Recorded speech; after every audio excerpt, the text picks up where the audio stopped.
इस वक्त हम आज़ाद जम्मू और कश्मीर के वज़ीर-ए-आज़म राजा फैसल मुमताज़ हुसैन राठौर साहब के पास मौजूद हैं और उनसे हम बात करते हैं कि जो गुज़श्ता सवा माह के दौरान पाकिस्तान पीपल्स पार्टी की जो कारकर्दगी रही है उस सिलसिले में वो क्या कहना चाहेंगे, और इसी तरह से आज़ाद जम्मू और कश्मीर में जो मुख्तलिफ़ सियासी जमातें हैं उनके साथ इलेक्शन के हवाले से, बिलखुसूस इलेक्शन कमिश्नर की तकर्रुरी के हवाले से इनकी क्या तैयारियां हैं। वज़ीर-ए-आज़म साहब, सबसे पहले आपको मुबारक कि जो सियासी जमूद यहाँ पे गुज़श्ता 2.5 साल से कायम था उसको तोड़ने का जो सबसे बड़ा क्रेडिट वो पाकिस्तान पीपल्स पार्टी और आपकी गवर्नमेंट को जाता है। तो ये बताइएगा कि अब अगरच एक सियासी हुकूमत यहाँ पे कायम है, वज़ीर आज़म और वज़ीर-ए-आज़म सेक्रेटेरिएट के दरवाज़े खुले हैं, तो इसके बावजूद अवामी एक्शन कमेटी की तरफ से जो मुख्तलिफ उनके रहनुमाओं के बयानात आ रहे हैं, तो इस बारे में ज़रा बताइएगा। बहुत शुक्रिया मीर साहब। सबसे पहले तो यकीनन हमारे लिए ये एक बड़ा चैलेंज था कि पाकिस्तान पीपल्स पार्टी को ये हुकूमत एक ऐसे माहौल में मिली जब रियासत के अंदर एक तरह से सियासत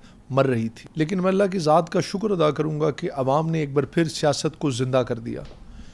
वो बेएतमादी जो एक कहीं न कहीं सियासी निज़ाम के अंदर फल फूल रही थी,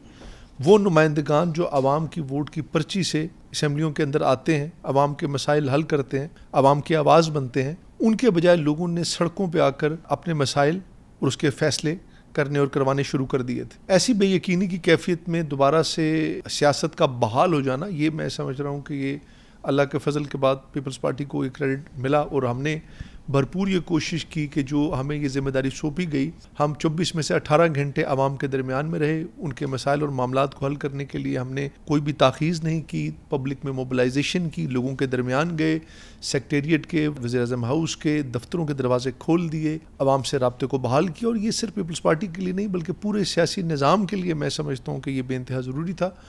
और आज आपको रियासत के अंदर फिर से एक सियासत दोबारा से बहाल होती नज़र आ रही है, और वो मसाइल जो जिसकी बुनियाद पर लोग सड़कों पे आए, जो मुआहदा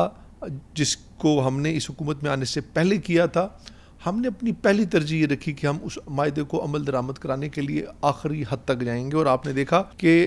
ये मुआहदा 4 अक्टूबर को हुआ, लेकिन हुकूमत जब 17 नवंबर को आई तो हुकूमत ने पहले दिन से आते साथ ही इस पे अमल दरामद का आगाज़ शुरू कर दी। और ये जितने नकात आज जिसका जिक्र हमने अभी आपके सामने किया भी था, ये तमाम इस 1 से 1.5 माह के अरसे में अमल दरामद हुए हैं। और फिर यकीनन कुछ चीज़ें प्रोसेस का हिस्सा हैं, कुछ पे इम्प्लीमेंटेशन हो रही है, कुछ वफाकी हुकूमत ने करने हैं, हुकूमत की तरफ से कमी कोताही कोई नहीं। अब इस पूरे में से आप अगर सिर्फ ये देखेंगे कि हमने गलती क्या की है और क्या हम में कमी है, तो दुनिया में कमी तो किसी की भी ऐसी कोई दुनिया में खुदा की ज़ात से हटकर नहीं है जिसमें कमी कोताही ना हो। लेकिन हमारी तरफ से ये पूरी कोशिश है कि हम आवाम के एतमाद को बहाल रखें, हम रियासत के अंदर अफरा तफरी ना होने दें, और हर चीज़ को ये कोशिश कर रहे हैं कि बातचीत के ज़रिए हल किया जाए। और जो ये 38 नकात थे जिस पर ये मुआहदा किया गया था, ये तमाम नकात जो हैं हमने इस पर आज मीडिया के साथ बैठकर उनको ब्रीफ भी किया और उनके नोटिफिकेशन भी मुहैया किए और तमाम मालूमात भी शेयर की, ताकि लोगों को असल हकायक और चीज़ें उनके सामने रहे। और हमने पूरी जिम्मेदारी का सबूत देते हुए ये भी आज तक कोशिश की है कि 1.5 माह के अरसे में कोई भी हुकूमत की तरफ से गैर जिम्मेदाराना बयान सामने ना आए, कोई भी बात ऐसी ना आए जिससे किसी की दिल आज़ारी हो, बल्कि एक मुस्बत और बेहतर रवैया हमारी तरफ से सामने आता रहा है। आज चीज़ें बेहतरी की तरफ आ रही हैं, लेकिन इसके बावजूद अगर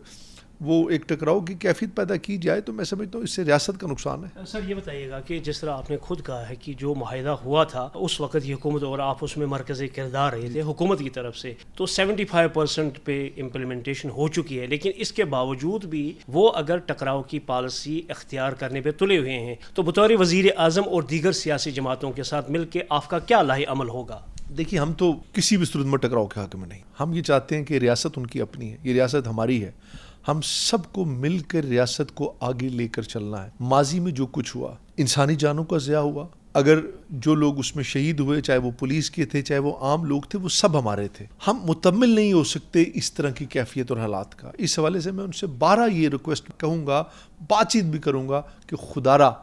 रियासत को किसी ऐसी तरफ ना लेकर जाइए, चूँकि ये रियासत आपकी अपनी है, ये सियासत आपकी अपनी है, ये हुकूमत आपकी अपनी है। और हमारे किसी भी रवैये से दुश्मन के अज़ाइम को तक़वियत मिलती है। मतलब एक बयानिया दुश्मन हमारे ख़िलाफ़ فوری طور پر بناتا ہے اور اس کو غلط طرف لے کر جاتا ہے. اس لیے ریاست کے ہر شہری کو حکومت اور اپوزیشن اور عام شہری تک اس کو ہمیشہ اس کی حساسیت کا اور اہمیت کا احساس رہنا چاہیے کہ ہمارا دشمن ہمارے اوپر طاق لگا کر بیٹھا ہے. ہمیں کوئی بھی غیر ذمہ دارانہ ایسی حرکت نہیں کرنی چاہیے جس سے اگلوں کو موقع مل سکے. وزیر اعظم صاحب، انتخابات کا وقت قریب آ رہا ہے. چیف الیکشن کمشنر اور سینئر ممبر کی تقرری کے حوالے سے آپ کی حکومت کیا کچھ کر رہی ہے، اس سلسلے میں ذرا بتائیے گا. دیکھیے، حکومت کے ابھی 1.25 ماہ کے عرصے میں آپ نے دیکھا کہ ہمارے سامنے کوئی ایک چیلنج نہیں تھا، بے شمار چیلنجز تھے. اس کے باوجود ہم نے جو کام ہونے والے تھے ہم نے فوری طور پر اس میں کیے، اور اس میں یقیناً الیکشن کمشنر کی تقرری میں تاخیر ہوئی. اس کی وجہ یہ تھی کہ اس وقت حکومت کے درمیان اور اپوزیشن لیڈر کے درمیان جو اس کا پروسیجر ہے اس میں کوئی آپس میں بیٹھک نہیں ہوئی اور اس کا آپس میں ڈیلیبریشن نہیں ہوئی. لیکن میں 2 دفعہ لیڈر اپوزیشن کے ساتھ بیٹھ چکا ہوں اور کافی حد تک ہمارے درمیان میں کچھ چیزوں میں کنسنسس بن بھی رہا ہے، اور کوشش کریں گے انشاءاللہ